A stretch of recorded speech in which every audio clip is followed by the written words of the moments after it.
Hi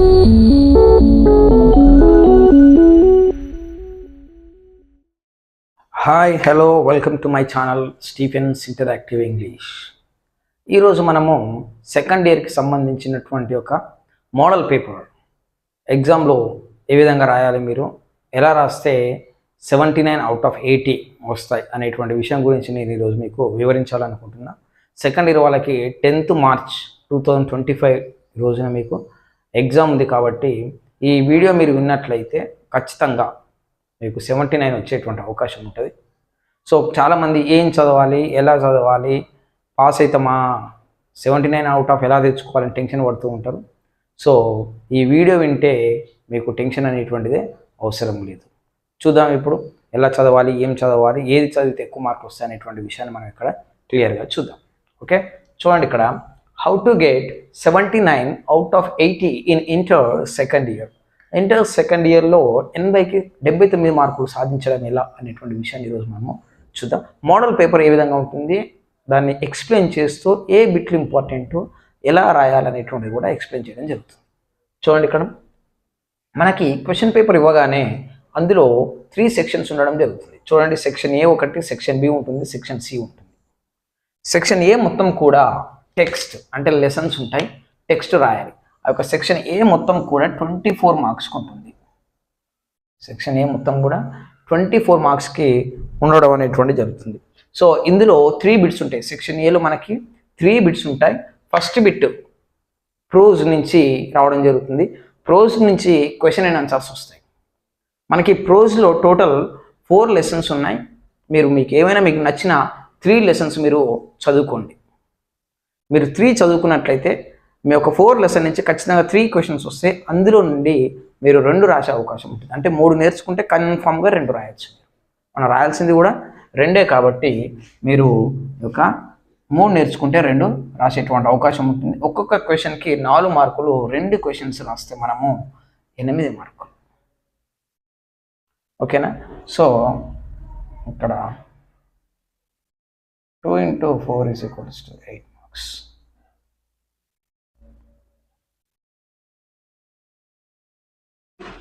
okay,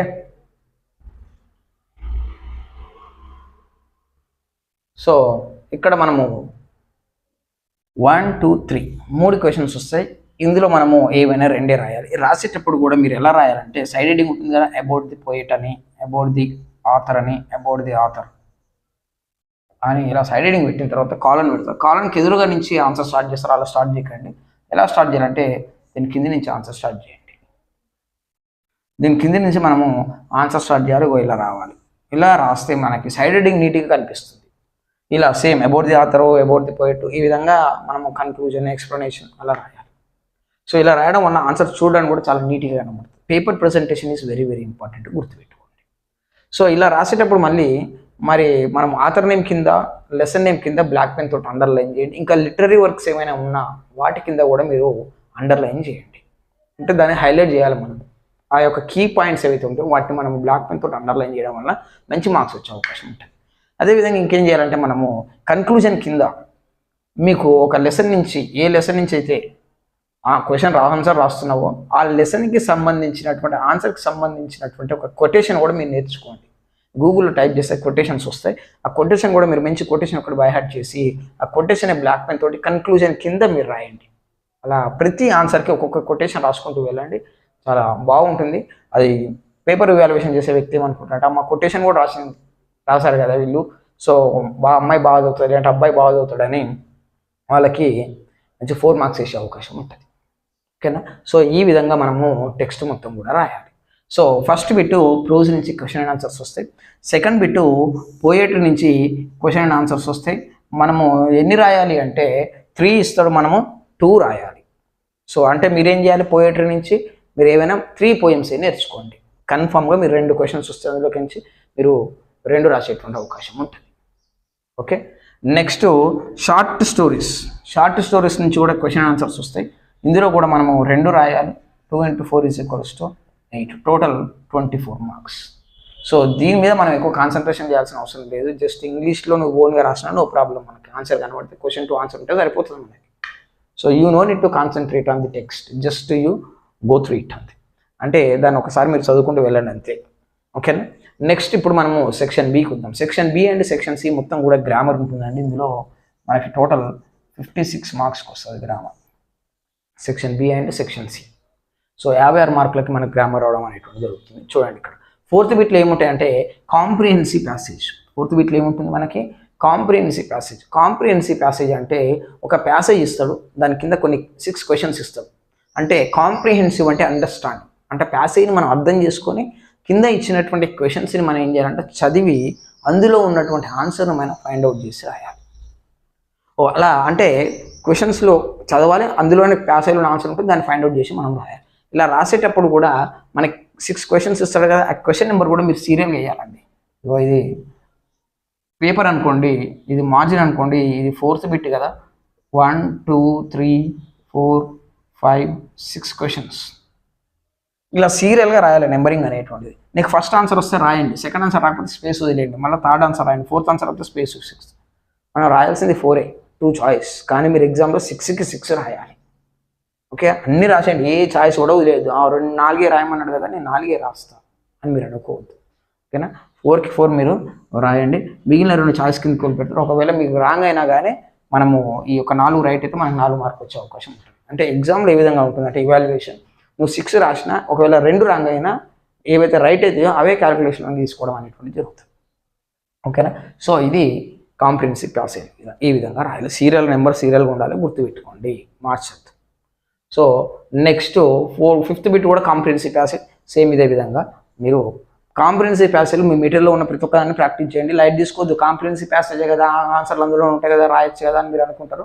కొన్ని సందర్భాల్లో మీకు పార్ట్స్ ఆఫ్ స్పీచ్ అడుగుతాడు, సినోనిమ్స్ అడుగుతాడు, యాంటోనిమ్స్ అడుగుతాడు, అది తెలిసి ఉండాలి. ఓకే, అంటే నువ్వు ఇప్పుడు అది అటెంప్ట్ చేయకపోయినా నీకు 4 మార్కులు వస్తాయి, ఎందుకంటే అది చాయిస్ కింద కోల్ పెట్టుకున్నా 4 మార్కులు వస్తాయి, no problem, but you need to practice it. Okay, so ఇక్కడ ఈ విధంగా కాంప్రిహెన్సివ్ ప్యాసేజ్ మనము రాయాలి. ఇక్కడ 4th బిట్ 5th బిట్ 2 కూడా కాంప్రిహెన్సివ్ ప్యాసేజెస్. ఒక బిట్ మనకి 4 మార్క్స్కి వస్తుంది, 4 × 1 = 4 మార్క్స్. సో రెండింటికి కాంప్రిహెన్సివ్ ప్యాసేజ్ 2 రాస్తే 8 మార్క్స్ ఉంటుంది. ఒకటి సీన్ ప్యాసేజ్ ఉంటుంది, ఒకటి అన్సీన్ ప్యాసేజ్ ఉంటుంది. నెక్స్ట్ 6th బిట్ ఏంటంటే advertisement. It is very easy like comprehensive passage. Comprehensive passage లాగానే ఇది కూడా advertisement. Advertisement is nothing but an add. అంటే ఒక యాడ్ ఇస్తాడు, మనం న్యూస్ పేపర్లో ఒక యాడ్ ఉంటుంది కదా, ఒక యాడ్ ఇస్తాడు, ఆ యాడ్ కింద మనకు కొన్ని క్వశ్చన్స్ ఇస్తాడు. అంటే ఒక పిక్చర్ ఇస్తాడు మనకి, ఇలా పిక్చర్ ఇచ్చి ఆ పిక్చర్లో ఇన్ఫర్మేషన్ మొత్తం ఉంటుంది, దీని కింద మనకి 6 క్వశ్చన్స్ ఇస్తాడు. 1 2 3 4 5 6 క్వశ్చన్స్ ఇస్తాడు. ఈ 6 క్వశ్చన్ చదవాలి. ఈ యొక్క అడ్వర్టైజ్మెంట్ ఏదైతే ఉందో, ఈ యొక్క పిక్చర్ ఏదైతే ఉందో, ఆ పిక్చర్లో ఉన్నటువంటి ఆన్సర్స్ని మనము ఫైండ్ అవుట్ చేసి రాయడమే. ఖచ్చితంగా ఈ 6 క్వశ్చన్స్కి 6 ఆన్సర్స్ నీకు ఆ యొక్క అడ్వర్టైజ్మెంట్లోనే ఉంటాయి, ఆ పిక్చర్లోనే ఉంటాయి. జస్ట్ మనం ఏం చేయాలి, లైన్ టు లైన్ చదివి ఆ ఆన్సర్ ఎక్కడ ఉందో ఫైండ్ అవుట్ చేసి సరిపోతుంది. It is very easy. నాకు తెలిసి మీరు యూజ్ చేస్తున్నటువంటి మెటీరియల్లో 10 to 12 ఏమో ఉంటాయి. ఆ యొక్క అడ్వర్టైజ్మెంట్ని మీరు ప్రాక్టీస్ చేసుకొని అందులో నుంచి కన్ఫర్మ్ ఒక క్వశ్చన్ వస్తుంది. సో ఇక్కడ కూడా నెంబరింగ్ మళ్ళీ మిస్ అవ్వద్దు, గుర్తుపెట్టుకోండి 1 2 3 4 5 6. ఎందుకంటే పేపర్ ఇవాల్యుయేట్ చేసేటువంటి వ్యక్తి ఆన్సర్స్ అన్నీ గుర్తుపెట్టుకుంటాడు. ఒక్కోసారి నెంబర్స్ చూడకపోవచ్చు, ఆన్సర్లు గుర్తుపెట్టుకుంటాడు కాబట్టి ఫాస్ట్గా రైట్ చేసుకుంటూ వెళ్తాడు, టైం ఉండదని. సో నువ్వు కరెక్ట్ ఆన్సర్ రాస్తావు, 6th ఆన్సర్ ఫస్ట్ రాసిన ఏం చేస్తాడు, బై మిస్టేక్లో రాంగ్ పడే అవకాశం ఉంటుంది. కాబట్టి అందుకే నేను ఏమంటున్నా, సీరియల్గా రండి. ఆ చాయిస్ అనేటువంటిది ఇవాల్యుయేటర్కి మనం ఇవ్వకూడదు. ఓకేనా. సో ఈ విధంగా అడ్వర్టైజ్మెంట్ అనేటువంటిది రాయాలి. నెక్స్ట్ నాన్ వెర్బల్ డేటా కూడా సేమ్ అడ్వర్టైజ్మెంట్ లాగానే నాన్ వెర్బల్ డేటా, కాకపోతే ఇందులో మనకి ఒక 5 టాపిక్స్ ఉంటాయి నాన్ వెర్బల్ డేటా. ఒకటి పై చార్ట్ ఉంటుంది, టేబుల్ ఉంటుంది, బార్ గ్రాఫ్ ఉంటుంది, ట్రీ డయాగ్రామ్ ఉంటుంది, ఫ్లో చార్ట్ ఉంటుంది. టోటల్ ఈ 5 టాపిక్స్ నుంచి ఒక క్వశ్చన్ కన్ఫర్మ్. సేమ్ అడ్వర్టైజ్మెంట్ ఏ విధంగా అయితే వచ్చిందో అదే విధంగా సేమ్ ఇక్కడ మనకి నాన్ వెర్బల్ డేటా నుంచి కూడా వచ్చేటువంటి అవకాశం ఉంటుంది. అంటే 5 టాపిక్స్ నుంచి ఒక క్వశ్చన్ వచ్చేటువంటి అవకాశం ఉంటుంది. కాబట్టి మనం ఏం చేయాలి, సేమ్ పిక్చర్ ఇస్తాడు మీకు. ఇక్కడ పై చార్ట్ అయితే రౌండ్గా ఇలా పిక్చర్ ఇస్తాడు. ఓకే, ఇలా ఉంటుంది పిక్చర్ ఇచ్చి కింద క్వశ్చన్స్ ఇస్తాడు, దాన్ని మనం ఏం చేయాలి, ఆన్సర్స్ ఫైండ్ అవుట్ చేసి రాయడం. ఇది కూడా సీరియల్ నెంబర్గా మనం సీరియల్గా నెంబర్స్ అనేటువంటివి వేసుకుంటూ వెళ్ళాలి. సో ఇది నాన్ వెర్బల్ డేటా. సో ఇక్కడ మనకి ఎన్ని మార్కులు వచ్చింది చూడండి, 1 2 3 4 16 మార్క్స్ ఇక్కడనే ఉన్నాయి, అంటే క్వశ్చన్ పేపర్లోనే ఆన్సర్స్ ఉన్నాయి మనకి. సో నెక్స్ట్ ఇప్పుడు సెక్షన్ సి. ఇక్కడ సెక్షన్ సిలో కొన్ని చాలా ఇంపార్టెంట్, అవి మనం ప్రాక్టీస్ చేసుకోవాలి. సో సెక్షన్ సిలో మనకి ఏమున్నాయి అంటే 8th బిట్ పంక్చుయేషన్స్. సెక్షన్ సిలో ఏమున్నాయి, పంక్చుయేషన్స్. ఈ యొక్క పంక్చువేషన్స్ అనేటువంటివి మనము మీ మెటీరియల్లో ఉన్నటువంటి బిట్సే ప్రాక్టీస్ చేయండి. ఏదైతే రూల్స్ ఉన్నాయో అవేం ప్రాక్టీస్ చేయాల్సిన అవసరం లేదు. మనకి పంక్చువేషన్స్ 3 టైప్స్ ఉన్నాయి. వర్డ్ పంక్చువేషన్, ఇంటర్నల్ పంక్చువేషన్, తర్వాత ఎండ్ పంక్చువేషన్స్. సో ఈ 3 పంక్చువేషన్స్ నుంచి దాంట్లో సబ్ టాపిక్స్ ఉంటాయి. సో అవన్నీ మీరు గ్రామర్ రూల్స్ చదవాల్సిన అవసరం ఏం లేదు. ఆ యొక్క టాపిక్ వెనక మీకు మెటీరియల్లో ప్రాక్టీస్ బిట్స్ ఉంటాయి. ఆ బిట్స్ ప్రాక్టీస్ చేయండి, అందులో నుంచి కన్ఫర్మ్ వస్తుంది. మీరు పంక్చువేషన్స్ రాసేటప్పుడు ఎలా రాయాలంటే, ఇప్పుడు స్టోరీలా పంక్చువేషన్ రాసిన తర్వాత అక్కడ కామా పెట్టాలనుకుంటున్నాం. కొంతమంది చాలా చిన్నగా పెడతారు. కాదు, కామాని మనం చాలా తిక్కుగా దిద్దాలి. కామని మనం ఏం చేయాలి, చాలా తిక్కుగా దిద్దాలి. పుల్ స్టాప్ పెట్టినా చాలా తిక్కుగా పుల్ స్టాప్ పెట్టాలి. అదేవిధంగా క్వశ్చన్ మార్క్ పెట్టినా తిక్కుగా, అంటే అది మనము పంక్చువేషన్ అని దాన్ని మనం ఏం చేయాలి, ఐడెంటిఫై చేయగలగాలి.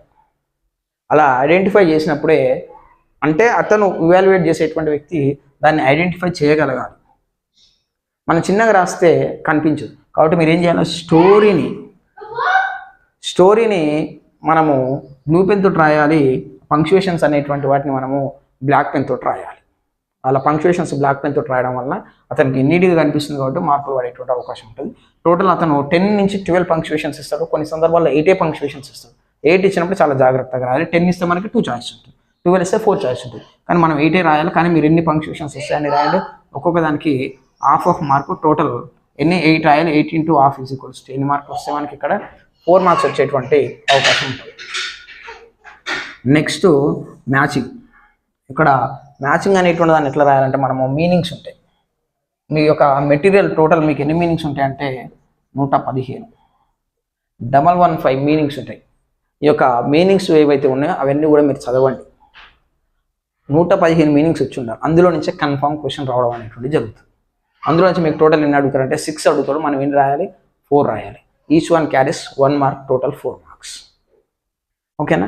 సో ఈ మ్యాచింగ్ అయితే, మ్యాచింగ్ అంటే మళ్ళీ మ్యాచ్ చేయొద్దు, మీరు గుర్తుపెట్టుకోండి. మ్యాచింగ్ అంటే ఇలా ఇలా ఇలా ఇలా మ్యాచ్ చేయొద్దు. అక్కడ సైడ్కి రైట్ సైడ్లో కాలం ఏ కాలం బి ఇస్తాడు. కాలం బిలో మనకి ఏబిసిడీలు ఇస్తాడు. సో అక్కడ ఆన్సర్ ఏదైతే ఉందో ఆ ఆన్సర్ని తీసుకొచ్చి ఇక్కడ రాయాలి. అంటే ఏబిసిడీలు రాయాలి. ఎలా చెప్తాం చూడండి. ఇక్కడ ఇప్పుడు కాలం ఏ కాలం బి ఇట్లా క్వశ్చన్ పేపర్లు ఇచ్చినప్పుడు మనం క్వశ్చన్ మీద ఎన్నో బిట్ ఇది 9th బిట్లో టోటల్ 1 2 3 అలా 6 ఉంటాయి. ఇక్కడ ఆన్సర్ బి అయిందనుకో బి రాయాలి, సి అయితే సి, డి అయితే డి. అలా ఏబిసిడీలు మాత్రమే రాయాలి, ఆల్ఫాబెట్ మాత్రమే రాయాలి. అంతేకాని దాని యొక్క మీనింగ్ తీసుకొచ్చి మనం ఇక్కడ రాయకూడదు. ఓకేనా, మీకు అందరికీ అర్థమైంది అనుకుంటున్నాను నేను. సో అర్థం చేసుకోవాలి. Next idioms and phrases. ఈ ఇడియమ్స్ అండ్ ఫ్రేసెస్ కూడా మనము మెటీరియల్లో లేదా మీ టెక్స్ట్ బుక్లో టోటల్ 74 ఉంటాయి. 74 ఇడియమ్స్ అండ్ ఫ్రేసెస్ ఉంటాయి. ఆ 74 ఇడియమ్స్ అండ్ ఫ్రేసెస్లో మీనింగ్ చదవాల్సిన అవసరం లేదు. కానీ ఇడియం చదవండి, దాంట్లో ఉన్నటువంటి ఎగ్జాంపుల్ చదవండి. ఎందుకంటే మీకు ఎలా ఇస్తారంటే, అతను ఫర్ ఎగ్జాంపుల్ ఇక్కడ 6 ఇడియమ్స్ ఇస్తాడు క్వశ్చన్ పేపర్ ఇచ్చి, దాని కింద 6 డాషెస్ ఇస్తాడు. ఎగ్జాంపుల్స్ ఇచ్చి డాష్ పెడతాడు. ఆ డాష్లో ఏ ఇడియం వస్తుందో మనం రాయాలి. ఫర్ ఎగ్జాంపుల్ ఒక ఎగ్జాంపుల్ చెప్తాం. వన్స్ బ్లూ మూన్ అని ఒక ఇడియం ఇచ్చినాం. సో ఇందులో ఎగ్జాంపుల్ ఎలా ఉంటుందంటే, రాము కమ్స్ టు కాలేజ్ అని ఇచ్చి డాష్ పెడతాం. అంటే ఈ ఎగ్జాంపుల్లో ఏ ఇడియం వస్తుందో మనం రాయాలి. అంటే ఐడియంకి సంబంధించినటువంటి ఒక ఎగ్జాంపుల్ ఎక్కడ ఉందో మనం సెలెక్ట్ చేసుకొని రాయాలి. సో ఇక్కడ ఏం వస్తుంది, Ramu comes to college once in a blue moon, అంటే వెరీ రేర్గా వస్తాడని అర్థం. అంటే ఇక్కడ మనకి 6 ఇడియమ్స్ అతనే ఇస్తాడు, 6 ఎగ్జాంపుల్స్ కూడా ఇస్తాడు. జస్ట్ మనం ఏం చేయాలి, ఆ ఎగ్జాంపుల్లో ఏ ఇడియం సెట్ అవుతుందో మనం రాస్తే సరిపోతుంది. రాయాలంటే మనకి ఎగ్జాంపుల్ వచ్చి ఉండాలి. ఏ ఇడియంకి ఏ ఎగ్జాంపుల్ అనేది మనకు తెలిసి ఉంటే మనం రాయగలం. సో ఇందులో 74 ఉంటే 74కి 74 మీరు బై హార్ట్ చేయాలి, ఖచ్చితంగా గుర్తుపెట్టుకోండి. ఇంకా బై హార్ట్ చేసిన తర్వాత ప్రాక్టీస్ బిట్స్ ఉంటాయి. ప్రాక్టీస్ బిట్స్ మీరు చేయాల్సిన ఏం అవసరం ఏం లేదు, జస్ట్ అవి బై హార్ట్ చేయండి సరిపోతుంది. ఓకేనా. Next verb pattern. ఇక్కడ వెర్బ్ ప్యాటర్న్ కూడా చాలా ఈజీ. ఎలా ఉంటుందంటే, ఫర్ ఎగ్జాంపుల్ ప్యాటర్న్ ఇస్తాడు. సబ్జెక్టు, తర్వాత ట్రాన్సిటివ్ వెర్బ్, ఆబ్జెక్ట్. ఇలా సబ్జెక్టు, ట్రాన్సిటివ్ వెర్బ్, ఆబ్జెక్టు ఇలా ఇస్తాడు. ట్రాన్సిటివ్ వెర్బ్ ఇది ఒక వెర్బ్ ప్యాటర్న్. ఈ ప్యాటర్న్ ఇచ్చి దీని కింద ఒక ఎగ్జాంపుల్ ఇస్తాడు. ఐ రోట్ దిస్ స్టోరీ అని ఇచ్చిన అనుకోండి. ఇలా ఎగ్జాంపుల్ కూడా ఇస్తాడు. ఐ రోట్ దిస్ స్టోరీ అంటే ఈ ప్యాటర్న్లోనే మనం ఇంకా 4 ఎగ్జాంపుల్స్ రాయాలి. ఇది కాకుండా 4 ఎగ్జాంపుల్స్ రాయాలి. 4 అంటే 4 రాయద్దు, మీరు 8 రాయాలి. 8 నుంచి 10 రాయండి. ఎందుకంటే అందులో ఒకవేళ 4 రాంగ్ అయినా కానీ మనకి 4 రైట్ అయ్యే అవకాశం ఉంటుంది. ఒకవేళ 10 రాస్తే 6 రాంగ్ అయినా 4 రైట్ అయ్యే అవకాశం ఉంటుంది.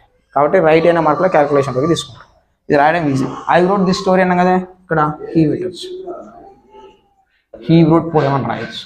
ఇక్కడ రోట్ నుంచి ఇది చేంజ్ చేసినా సరిపోతుంది మనకి, అర్థమవుతుందా? సో ఇక్కడ వెర్బ్ అనేటువంటి సేమ్ నుంచి మనం సబ్జెక్ట్ని ఆబ్జెక్ట్ని మనం చేంజ్ చేసుకుంటూ రాసినా మనకి మార్క్స్ పడేటువంటి అవకాశం ఉంటుంది. జస్ట్ స్లైట్ డిఫరెన్స్ కనబడాలి మనకి, అర్థమైందా? సో ఈ ప్యాటర్న్ మీరు ఒకసారి చూసుకోండి. మీ మెటీరియల్లో 12 నుంచి 13 ప్యాటర్న్స్ ఉంటే ఆ ప్యాటర్న్ మీరు ప్రాక్టీస్ చేయండి. సార్ చూసుకోండి అంతే. ఎందుకంటే ఇలా ఇస్తాడు. కొన్ని సందర్భాల్లో ఏం చేస్తాడంటే ఇక్కడ సబ్జెక్ట్ ఇస్తాడు, ఆబ్జెక్ట్ ఇస్తాడు, లింకింగ్ వెర్బ్ ఇస్తాడు, ఇండైరెక్ట్ ఆబ్జెక్ట్ అంటాడు, డైరెక్ట్ ఆబ్జెక్ట్ అంటాడు, ఇలాంటివి. కాబట్టి ఒకసారి మీరు చెక్ చేసుకుంటే బెటర్. ఓకేనా?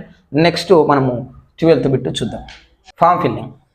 ఇక్కడ ఫామ్ ఫిల్లింగ్ అనేటువంటిది మనము ఎలా నింపాలంటే, మనము బ్యాంక్ డిపాజిట్ ఫామ్ కానీ, విత్డ్రా ఫామ్ కానీ, పోస్ట్ ఆఫీస్ ఫామ్ కానీ, బస్ పాస్ ఫామ్ కానీ నింపడం తెలిసిన వాళ్ళకి చాలా ఈజీ, చాలా సింపుల్. ఏముండదండి దీంట్లో. ఫర్ ఎగ్జాంపుల్ ఫామ్ అనేటువంటిది మనకి ఎగ్జామ్లో ఇలా ఫామ్ ఇస్తాడు. ఫర్ ఎగ్జాంపుల్ డిపాజిట్ ఫామ్ ఇచ్చింది అనుకోండి, అంటే బ్యాంకులో ఫర్ ఎగ్జాంపుల్ స్టీఫెన్ అనే వ్యక్తి ఒక 5,000 అమౌంట్ అతని అకౌంట్లో డిపాజిట్ చేసుకోవాలి అని మీకు ఇక్కడ ఏం చేస్తాడు, సో అండ్ సో పర్సన్ అంటే స్టీఫెన్ అనే వ్యక్తి ఈ అకౌంట్ నెంబర్ పేరు మీద ఈ బ్రాంచ్లో 5,000 రూపాయలు డిపాజిట్ చేయాలనుకుంటూ ఉన్నాడు. ఓకే, 500s అనేటువంటివి 4 ఉన్నాయి, మిగిలినవన్నీ కూడా 100s ఉన్నాయి, డినామినేషన్స్ అని ఇక్కడ ఇన్ఫర్మేషన్ ఇస్తాడు. కింద ఫామ్లో మనకి నెంబర్స్ ఇస్తాడు. ఫామ్ ఇస్తాడు కదా, ఇందులో డేట్ అని ఉంటుంది, డేట్ కాడ 1 నెంబర్ పెడతాడు, బ్రాంచ్ అని ఉంటుంది, బ్రాంచ్ దగ్గర 2 నెంబర్ పెడతాడు, తర్వాత ఏసీ నెంబర్ అంటాడు, ఇందులో 3 నెంబర్ పెడతాడు, నేమ్ అంటాడు, హోల్డర్ నేమ్ ఉంటుంది, ఇక్కడ 4 నెంబర్ పెడతాడు, తర్వాత డినామినేషన్స్ ఇక్కడ 5 నెంబర్ పెడతాడు, తర్వాత ఆర్ఎస్ ఉంటుంది, రూపీస్ ఉంటుంది. ఇలా అంటే ఇక్కడ ఫామ్ ఇస్తాడు, అంటే ఫస్ట్ ఇన్ఫర్మేషన్ ఇస్తాడు, దాని కింద ఫామ్ ఇస్తాడు, అప్లికేషన్ ఫామ్. ఆ ఫామ్ని మనం ఇన్ఫర్మేషన్ చూస్తూ, ఇక్కడ నెంబర్స్ ఉన్నాయి కదా, ఈ నెంబర్స్ని మనము చూస్తూ రాయాలి. ఎలా రాయాలంటే చూడండి, ఇక్కడ చాలామంది ఇదే ఫామ్ తీసుకొచ్చి మన ఆన్సర్ బుక్లెట్లో రాస్తారు. రాయొద్దు అట్లా. ఇది ఎన్నో బిట్ అనేది ఇక్కడ 12th బిట్ కదా, 12th బిట్ అనేసి ఫామ్ ఫిల్లింగ్ అని రాయాలి. ఇక్కడ మనకి ఫస్ట్ డేట్ ఇచ్చిండు. ఒకవేళ మీకు పైన ఇచ్చినటువంటి ఇన్ఫర్మేషన్లో డేట్ ఉంటే డేట్ రాయండి. డేట్ లేదంటే మీరు ఏ రోజు అయితే ఎగ్జామ్ రాస్తారో ఆ రోజు డేట్ వేయండి. అది డేట్ ఏ రోజు ఎగ్జామ్ రాస్తారో మీరు 10 March 2025 డేట్ వేయాలి. డేట్ ఉంటే ఆ డేట్ వేయండి, అక్కడ ఇచ్చిన డేట్, లేదంటే ఈ డేట్ వేయండి. ఓకేనా? నెక్స్ట్ బ్రాంచ్ 1 నెంబర్, ఇది 2 నెంబర్, అక్కడ రాదు 1 నెంబర్, 10/3/25. బ్రాంచ్ ఏ బ్రాంచ్ అయితే బ్రాంచ్ పేరు రాయండి. 3 నెంబర్ సీరియల్గా రాయాలి. అకౌంట్ నెంబర్ అక్కడ ఇచ్చినటువంటి అకౌంట్ నెంబర్ రాయండి. అక్కడ 4th అక్కడ ఎవరి పేరు మీద ఎవరు డిపాజిట్ చేస్తారో అతని పేరు రాయండి. తర్వాత 5th రూపీస్. ఇంకోటి ఆర్ఎస్ అంటేనేమో నెంబర్స్లో రాయాలి, అంటే 5,000 కదా, 5,000 అని రాయాలి. రూపీస్ అంటేనేమో వర్డ్స్లో రాయాలి, అంటే 5,000 రూపీస్ అని రాయాలి. ఓకేనా? సో ఇంకా సిగ్నేచర్, లాస్ట్కి సిగ్నేచర్, నేమ్ సిగ్నేచర్, మీ నేమ్ సిగ్నేచర్ పెట్టకండి. ఎవరైతే డిపాజిట్ చేస్తారో స్టీఫెన్ అనే వ్యక్తి అన్నాం కదా, ఆ స్టీఫెన్ అనేటువంటి వ్యక్తి పేరు మీదనే రాయాలి. మీరు అక్కడ అతను సైన్ చేయాలి, లాస్ట్కి అతని పేరే రాయాలి. మళ్ళీ మీ పేరు రాసేయడానికి రాంగ్ అవుతుంది. ఓకేనా? సో మీకు ఇలా ఫామ్లో 10 ఇస్తాడు, కొన్ని సందర్భాల్లో 8 ఇస్తాడు. 8 ఇచ్చినంటే ఛాయిస్ లేదు, అప్పుడు జాగ్రత్తగా రాయాలి. కొంచెం ఒక ఆన్సర్ రాంగ్ అయినా నీకు హాఫ్ మార్క్ అవుతుంది.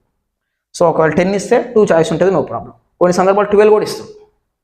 మ్యాక్సిమం 10, ఒక్కోసారి 12 కూడా ఇచ్చే అవకాశం ఉంటుంది. అప్పుడు ఇచ్చాము మనకు 4 ఛాయిస్ ఉంటుంది. మనం ఎన్ని రాయాలంటే టోటల్ 8 రాయాలి. 8 × ½ = 4 మార్క్స్. ఓకేనా? చాలా సింపుల్. ఇది మీ ఒక మెటీరియల్లో 8 12 ఉంటాయి, అవి మీరు ప్రాక్టీస్ చేసుకోండి, మెటీరియల్లో ఉన్నాయి. ఓకేనా? Next CV resume biodata. ఇది కూడా చాలా చాలా ఈజీ. మీకు కొన్ని సైడ్ హెడ్డింగ్స్ ఉంటాయి, ఆ సైడ్ హెడ్డింగ్స్ని మీరు బై హార్ట్ చేయడం వల్ల మనకి చాలా ఈజీ అవుతుంది. రెజ్యూమ్ CV అన్నా రెజ్యూమ్ అయినా రెండు ఒకటే, బయోడేటా అంటే లిటిల్ డిఫరెంట్గా ఉంటుంది కొంచెం. సో మీకు ఎలా ఇస్తాడంటే, ఇది కూడా మీకు అడ్వర్టైజ్మెంట్ ఇస్తాడు. అడ్వర్టైజ్మెంట్లో ఇక్కడ మీకు క్వాలిఫికేషన్ ఇస్తాడు, పోస్ట్ నేమ్ ఇస్తాడు, తర్వాత ఎక్స్పీరియన్స్ ఇస్తాడు. ఓకేనా? తర్వాత స్కిల్స్ అడుగుతాడు. ఇక్కడ దీనిపైన 13th బిట్ అని ప్రిపేర్ CV అంటాడు, లేదంటే ప్రిపేర్ రెజ్యూమ్ అంటాడు. రెజ్యూమ్ అయినా CV అయినా రెండు సేమ్, రెజ్యూమ్ అంటాడు. తర్వాత బయోడేటా అంటాడు. బయోడేటా అంటాడు. అంటే ఏది అడిగితే అది రాయాలి మనం. ఇందులో ఉన్నటువంటి దాన్ని చూడొద్దు, ఇక్కడ అడిగిన దాన్ని మనం రాయాలి, గుర్తుపెట్టుకోండి. ఓకేనా? సో ఇందులో కూడా మనకి ఏం లేదు, టోటల్ 7 రెజ్యూమ్కి అయితే టోటల్ 7 సైడ్ హెడ్డింగ్స్ ఉంటాయి.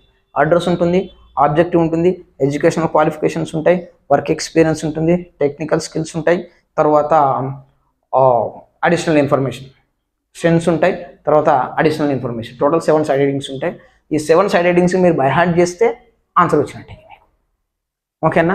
సో ఒకవేళ మీకు అర్థం కాకపోతే, అది ఎలా రాయాలో మీకు తెలియకపోతే నాకు కమెంట్ చేయండి, నేను ఆ వీడియో ఇమీడియట్గా చేసేటువంటి అవకాశం ఉంటుంది. చేసి ఎలా రాయాలి, ఎగ్జామ్లో ఏమేమి సైడ్ హెడ్డింగ్స్ ఉంటాయి, ఎట్లా ఉంటుంది అనేటువంటిది నేను చెప్తాను. ఓకేనా? సో ఇది మనకి 4 మార్క్స్కి వస్తుంది. బయోడేటాకి రెజ్యూమ్కి కొంచెం డిఫరెన్స్ ఉంటుంది. ఇక్కడ బయోడేటాలో అడ్రస్ ఉంటుంది, అడిషనల్ ఇన్ఫర్మేషన్ ఉంటుంది రెజ్యూమ్కి అయితే. కానీ బయోడేటాకి వచ్చేసరికి అడిషనల్ ఇన్ఫర్మేషన్ పైకి వచ్చేస్తుంది, ఆబ్జెక్టివ్ ఉండదు, మిగిలినంత సేమ్ ఉంటుంది. సో ఏమైనా డౌట్ ఉంటే నాకు కమెంట్ చేయండి, నేను మీకు ఇమీడియట్గా వీడియో చేస్తాను. ఓకేనండి? Next letter writing. Letter writing already నేను ఫార్మల్ లెటర్, ఇన్ఫార్మల్ లెటర్ రెండు కూడా వేరు వీడియోస్ చేసి ఆల్రెడీ అప్లోడ్ చేశాను. మీకు ఏదైనా డౌట్ ఉంటే అందులో ఆ లెటర్ ఫార్మేట్ కూడా చేసి ఎలా రాయాలి, ఎగ్జామ్లో ఎలా రాస్తే మంచి మార్కులు వస్తాయి అనేటువంటి నేను చెప్పడం జరిగింది. ఆ వీడియో ఒకసారి మీరు చూడండి, చూస్తే మీకు క్లియర్గా అర్థమైపోతుంది. చాలా ఈజీగా ఉంటుంది, మీ ఓన్గా కూడా రాసుకోవచ్చు. ఎలా రాయాలి, ఆ ఫార్మేట్లోనే రాయాలి, గుర్తుపెట్టుకుని. That is newly updated format. ఆ అప్డేటెడ్ ఫార్మేట్ని మీరు ఎగ్జామ్లో రాయాలి. ఇలా రాస్తే నీకు 4 మార్క్స్ వస్తాయి. మీకు ఇంకోటి ఇక్కడ ఫార్మల్ ఒకటి ఇస్తాడు, ఓఆర్ఆర్ అని పెడతాడు, ఇన్ఫార్మల్ ఇస్తాడు. అంటే నేర్చుకుంటే ఫార్మల్ నేర్చుకోలేదంటే ఇన్ఫార్మల్ నేర్చుకో, రెండు నేర్చుకున్నాను నో ప్రాబ్లం అని మీరు ఓన్గా రాయొచ్చు. ఇంగ్లీష్ మీడియం స్టూడెంట్స్ ఉంటే ఇంగ్లీష్లో సెంటెన్స్ ఫామ్ చేయగలిగితే ఓన్గా రాయొచ్చు, లేదంటే ఇన్ఫర్మేషన్ చదువుకొని మీరు రాస్తే సరిపోతుంది. ఓకేనా? Next note making. This one also very easy, మీకు 4 మార్కులకు వస్తుంది. మనకి ప్యాసేజ్ ఇస్తాడు, ప్యాసేజ్ ఇచ్చి నోట్ మేకింగ్ అంటే నోట్స్ని మనం ప్రిపేర్ చేయాలి. ఓకే, అంటే ఏం చేయాలి, అందులో ఉన్నటువంటి ఇంపార్టెంట్ పాయింట్స్ని తీసి రాయాలి. ఇది కూడా ఒక టైటిల్ ఉంటుంది, టైటిల్ పెట్టి అంటే ఈ ప్యాసేజ్ మొత్తం చదివినాక ఆ ప్యాసేజ్కి సంబంధించినటువంటి టైటిల్ ఒకటి మనం ప్రిపేర్ చేసి రాయాలి, అంటే క్రియేట్ చేసి రాయాలి. తర్వాత ఇక్కడ దీంట్లో ఉన్నటువంటి నీకు నచ్చిన ఇంపార్టెంట్ పాయింట్స్ అనిపిస్తాయి చూసిరా, అవి 1 2 3 4 5 6 7 8 రాసుకుంటూ వెళ్ళిపోండి. బయట నుంచి ఏం రాదు, ఈ ప్యాసేజ్లో ఉన్నదాన్నే రాసుకుంటూ వెళ్ళండి. ఇంపార్టెంట్ పాయింట్స్ ఒక 7 to 8 పాయింట్స్ రాయండి. అలా రాస్తే మనకి ఈజీగా 4 ఫుల్ మార్క్స్ పడుతుంది. దీనికైతే 4 మార్కులు పడే అవకాశం ఉంటుంది, ఎందుకంటే మన ఓన్గా రాసేది ఏం లేదు కాబట్టి ఖచ్చితంగా 4 మార్కులు రాస్తారు. మీకు మెటీరియల్లో 8, కొన్ని మెటీరియల్ 8 ఉంటాయి, కొన్ని మెటీరియల్ 12 ఉంటాయి. అవి బై హార్ట్ చేయండి, దానికి ఆన్సర్స్ నేర్చుకోండి. ఫస్ట్ ప్యాసేజ్ లైన్ చదువుకొని దాని ఆన్సర్ బై హార్ట్ చేసుకోండి, లైన్ చదువుకొని ఆన్సర్ బై హార్ట్ చేసుకోండి. అందులో పెంచి కన్ఫర్మ్ ఒక క్వశ్చన్. ఓకే, 4 మార్క్స్ వస్తాయి. Next word stress. ఈ వర్డ్ స్ట్రెస్ నేను వీడియో చేస్తాను మీకు. ఓకేనా? వర్డ్ స్ట్రెస్ ఎలా రాయాలి ఏంటి అనేటువంటిది దానికి కొన్ని రూల్స్ ఉంటాయి, నేను వీడియో చేస్తాను. దీంట్లో మీకు 10 ఇస్తాడు, మీరు 8 రాయాలి. 8 into ½ = 4 మార్క్స్. ఓకేనా? వర్డ్ స్ట్రెస్ అంటే పదాన్ని మనం ఎక్కడైతే స్ట్రెచ్ చేసి ప్రొనౌన్స్ చేస్తున్నాం స్ట్రెస్ మార్కును ఉపయోగించాలి. ఎలా? ఫర్ ఎగ్జాంపుల్ ఒక వీక్ ప్రిఫిక్సెస్ లేదంటే కాంపౌండ్ వర్డ్స్ వస్తుంది. కాంపౌండ్ వర్డ్ వీక్ ప్రిఫిక్సెస్ గురించి చెప్తా. వీక్ ప్రిఫిక్సెస్ అంటే A, BE, CON etcetera come as a prefix in a word, the stress falls on the second syllable అని రూల్ ఉంటుంది. అంటే ABECON prefix అంటే పదానికి ముందు యాడ్ అయ్యేటువంటి దాన్ని ప్రిఫిక్స్ అంటే, పదం తర్వాత యాడ్ అయ్యేదాన్ని సఫిక్స్ అంటే. So for example above, below, ఇలా ఉందనుకోండి. సో ఇది ఏతో స్టార్ట్ అయింది, ఇది బిఈతో స్టార్ట్ అయింది, ఇక్కడ ఏ ప్రిఫిక్స్, ఇక్కడ బిఈ ప్రిఫిక్స్. సో ఇలా ఏబితో స్టార్ట్ అయినప్పుడు స్ట్రెస్ మార్క్ ఎక్కడ రావాలంట, సెకండ్ సిలబుల్. అంటే మనకి ఏం చేయాలి, సిలబుల్ కూడా రావాలి. వర్డ్ స్ట్రెస్ రావాలంటే ఫస్ట్ నేర్చుకున్నారు కదా, సిలబుల్ కూడా రావాలి మనకి. సిలబుల్ వస్తేనే, అంటే సిలబుల్గా డివైడ్ చేయడం వస్తేనే మనం వర్డ్ స్ట్రెస్ రాసేటువంటి అవకాశం ఉంటుంది. ఇప్పుడు అబౌవ్ అన్నాం, ఇందులో ఎన్ని సిలబుల్స్ ఉన్నాయి, 2 సిలబుల్స్. ఎక్కడెక్కడ కట్ అవుతుంది, అబౌవ్. సో ఇది ఒక సిలబుల్ అవుతుంది, ఇది రెండో. వర్డ్ స్ట్రెస్ అంటే ఇక్కడ స్ట్రెస్ అంటే అవసరం ఏం లేదు, డైరెక్ట్ స్ట్రెస్ మార్క్ పెట్టినా సరిపోతుంది. అర్థం కావడం కోసం చెప్పిన నేను ఇలా. అంతేగాని ఇక్కడ పెట్టద్దు, లేదంటే తీసుకొచ్చి పెట్టద్దు. లెఫ్ట్ సైడ్ లో ఇది పెట్టండి, మార్కు జర కొంచెం పెద్ద పెట్టండి ఇట్లా. ఎందుకంటే మార్కే మార్క్ కాబట్టి ఇలా కొంచెం బిలో పెట్టాలి మనం. ఎక్కువ సో ఈ వర్డ్ స్ట్రెస్ నేను వీడియో చేస్తా, క్లియర్గా ఎక్స్ప్లెయిన్ చేస్తా, మీరు చూడండి డౌట్ ఉన్నది. Next dialogue writing, last topic ఏంటి dialogue writing. It is very very easy, total 4 marks. ఇందులో కూడా డైలాగ్ రైటింగ్ 2 ఇస్తాడు, ఒకటి ఇచ్చి ఓఆర్ఆర్ అని పెట్టి ఇంకోటి ఇస్తాడు, కానీ ఒకటి రాయాలి, చాయిస్ ఉంటుంది. సో ఇందులో కూడా డైలాగ్ రైటింగ్ రాసేటప్పుడు dialogue writing is nothing but conversation between 2 persons, ఇద్దరు వ్యక్తులు జరిగేటువంటి ఒక కాన్వర్సేషన్ ఏమంటారు డైలాగ్ రైటింగ్ అంటారు. అయితే ఇక్కడ రాసేటప్పుడు కూడా మినిమం 10 కాన్వర్సేషన్స్ ఉండాలి. ఫర్ ఎగ్జాంపుల్ రాము రాజు తోటి ఇలా స్టార్ట్ అయింది, ఇలా రాము రాజుతో స్టార్ట్ అయినప్పుడు ఇలా రాము రాజు ఇటువంటి టోటల్ ఎన్ని కాన్వర్సేషన్స్ ఉండాలి, టోటల్ 10 కాన్వర్సేషన్స్ అనేటువంటివి ఉండాలి. Minimum 10, more than as your wish, maximum as your wish. 10 కంటే ఎక్కువనే ఉండాలి, గుర్తుపెట్టుకోండి. సో 10 కంటే తక్కువ, ఒక పేజ్ కంటే ఎక్కువ రాయాలి. చిన్నగా రాస్తే తక్కువ రాసేదో తక్కువ మార్కులు వేసే అవకాశం ఉంటుంది, కాబట్టి ఆన్సర్ పెద్దగా కనిపిస్తే మనకు 4 మార్క్స్ వేసే అవకాశం ఉంటుంది. ఓకేనా. సో ఇందులో పేపర్ మొత్తం కూడా ఎక్స్ప్లెయిన్ చేయడం జరిగింది, మీ అందరికి అర్థమైంది అనుకుంటా. ఇందులో ముఖ్యంగా మీరు కాన్సన్ట్రేషన్ చేయాల్సింది టెక్స్ట్ మీద ఏం కాన్సన్ట్రేషన్ చేయకుండా ఒకసారి చదువుకోండి. ఇవి కాంప్రిహెన్సివ్ ప్యాసేజ్లో కాన్సన్ట్రేషన్ అవసరం లేదు, అన్ని ఇది comprehensive passage, advertisement, non verbal data question పేపర్లోనే ఉంటాయి. తర్వాత ఫామ్ ఫిల్లింగ్ క్వశ్చన్ పేపర్లోనే ఉంటాయి. రెజ్యూమో నీకు 7 సైడ్ రీడింగ్స్ వస్తే ఆన్సర్ వస్తుంది. లెటర్ రైటింగ్ నీవు ఓన్గా రాయగలవు. నోట్ మేకింగ్ ఆన్సర్ దాంట్లోనే ఉంటుంది. డైలాగ్ రైటింగ్ నువ్వు ఓన్గా రాస్తావు. మనం కష్టపడాల్సింది ఎక్కడంటే వర్డ్ స్ట్రెస్ రూల్స్ చదవాలి, తర్వాత ఇంకో పంక్చువేషన్స్ రూల్స్ చదవాలి, తర్వాత మ్యాచింగ్ మీనింగ్స్ చదవాలి, ఈడియమ్స్ అండ్ ఫ్రేజెస్ చదువుకోవాలి. వెర్బ్ ప్యాటర్న్ కూడా నీవు ఓన్గా రాయొచ్చు, బట్ చదువుకోండి ఒకసారి. వీటి మీద ఎక్కువ కాన్సన్ట్రేషన్ చేయండి. అంటే 1 2 3 4 5 టాపిక్స్ మీద చాలా కాన్సన్ట్రేషన్ చేసి చదవండి. ఖచ్చితంగా 79 అవుట్ ఆఫ్ వస్తాయి, నేను గ్యారంటీ. ఓకేనా. But your paper presentation is very very important. నువ్వు ప్రెజెంట్ చేసేటువంటి విధానాన్ని బట్టి నీకు మార్క్ వచ్చే అవకాశం ఉంటుంది. ఓకేనా. ఇంకా మీకు ఏదైనా టాపిక్ ఏదైనా డౌట్ ఉంటే నాకు కమెంట్ చేయండి, ఖచ్చితంగా నేను ఆ వీడియో ఇమీడియట్గా చేసే అవకాశం ఉంటుంది. మండే రోజు ఎగ్జామ్ కాబట్టి ఇమీడియట్ చేసే అవకాశం ఉంటుంది. సో మీకోసం నేను వర్డ్ స్ట్రెస్ అనేటువంటి టాపిక్ని నేను చేయడం జరుగుతుంది, దాన్ని అప్లోడ్ చేస్తా, మీరు అది కూడా చూసి నేర్చుకోండి. Okay, I hope you all got it. So thank you, all the best for your exams. Thank you.